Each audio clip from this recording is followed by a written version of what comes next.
The goal of this project is to recreate each one of these shapes using only vector objects and to do so using minimal anchor points. For example, on this truck you can see you're given little black dots to show on this particular one where there would be anchor points.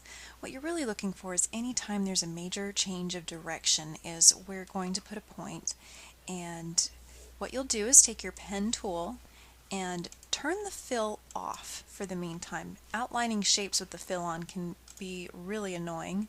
If you'd like, turn the stroke on and then set it to be really thin, so 1, maybe 2 points. The option for new layer should be automatically on, but you might want to double check that, and then you will create the shape for this truck. So what you want to do is zoom in quite close and get this shape right on the edge as much as you can. And go ahead and take the time to be a little finicky and to come and adjust these if you place them just a little bit wrong. Make sure you get your curves in there. Now I'm holding down Shift on these ones that are perfectly horizontal or vertical, and that will help them be straight versus a little bit diagonal. And so on around the truck. I'm going to just skip all those there until you come back to the very first one and click on it to close it. Then go up to your fill, choose a fill color.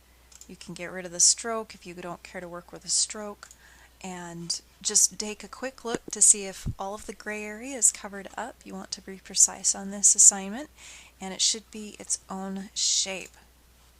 The boat is going to be made up of multiple shapes, so I would recommend starting with what's in back and then working towards the front. So the last thing you will do is the water and the windows over here.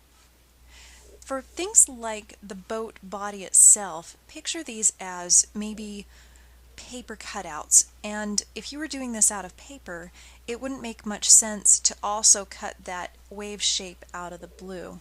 So what you would do instead is I'm going to set my fill and my stroke to none this time. I would create this shape, but then down here where the water is, I would just make this path line go where that water will cover it, but I don't have to trace the water exactly. Once you create the whole shape and get it adjusted so that it fits nicely, then again choose a color, and for a fill I would suggest naming the layer, because now you can see this has covered up those windows. I can turn that off and then make the windows. So your final result should look something like this, where you have each one of these as an individual layer with whatever color you feel like coloring it, and each of these should be a closed path, meaning that point should come all the way back around that, and you'll click on that first anchor point that you set. So once you get all of your shapes made, then save your Photoshop file with all of its layers and call it good.